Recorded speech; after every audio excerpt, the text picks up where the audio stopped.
उत्तर प्रदेश विधानसभा चुनाव 2022 में बीजेपी ने अपने सहयोगियों के साथ 273 सीटों पर जीत दर्ज कर पूर्ण बहुमत हासिल कर लिया है। दूसरी तरफ समाजवादी पार्टी की अगुवाई में बना गठबंधन तमाम कोशिशों के बावजूद 125 सीटों पर सिमट गया।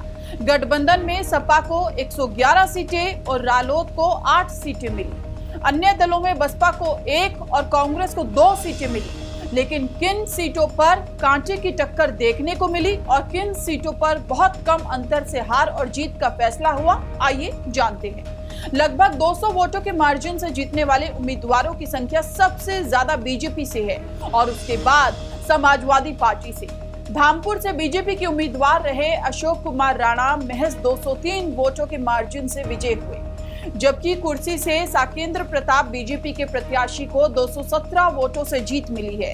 नहटौर से बीजेपी के ओम कुमार 258 वोटों से जीते। बिलासपुर से बीजेपी के बलदेव सिंह ओलख 307 वोटों के मार्जिन से जीते। नकुड़ से बीजेपी के मुकेश चौधरी 315 वोटों से विजयी हुए।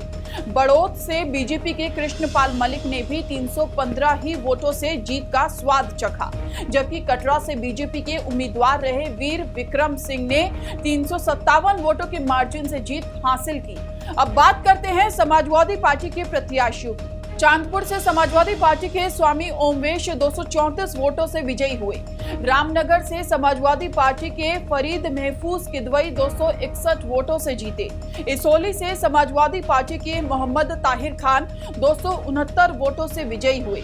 बता दें, यूपी चुनाव में अब की बार भले ही बीजेपी की सीटों की संख्या कम हुई हो, लेकिन पार्टी का वोट प्रतिशत बढ़ा है।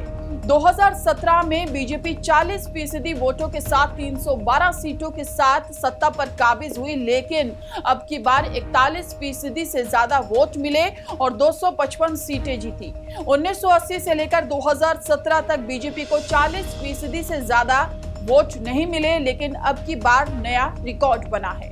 10 मार्च को उत्तर प्रदेश का जनादेश आ गया और इस जनादेश में स्पष्ट हो गया है कि बीजेपी की पूर्ण बहुमत की उत्तर प्रदेश में सरकार बनने जा रही है। भले ही समाजवादी पार्टी के राष्ट्रीय अध्यक्ष अखिलेश यादव चुनाव से पहले दावे करते थे, तमाम तरह के गठबंधन को मिलाकर वो उत्तर प्रदेश में सरकार बनाने की बात करते थे, लेकिन जब 10 मार्च को परिणाम आए तो उनके होश उड़ गए। हालांकि वो ट्वीट कर और सोशल मीडिया पे दावा कर रहे हैं कि उनकी जो वोट प्रतिशत है उसमें 1.5 गुना इजाफा हुआ है। इसके साथ ही सीटों में 2.5 गुना इजाफा हुआ है। समाजवादी पार्टी के लिए उत्तर प्रदेश में अनुकूल माहौल थे, चाहे वो किसान आंदोलन की बात की जाए, चाहे वो कोरोना की बात की जाए, चाहे वो CA/NRC के दौरान प्रोटेस्ट की बात की जाए। जिस तरह से बुलडोजर साइकिल पे हावी दिखा, और आप सोशल मीडिया उठा के देख लीजिए जिस तरह से मीम्स तैर रहे हैं।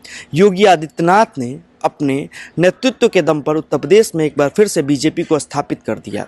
लेकिन सवाल यह है कि क्या अखिलेश यादव को इस चुनाव के बाद आत्ममंथन करने की ज़रूरत है? ये मैं अनुराग सिंह, न्यूज़ बिन के लिए लखनऊ से।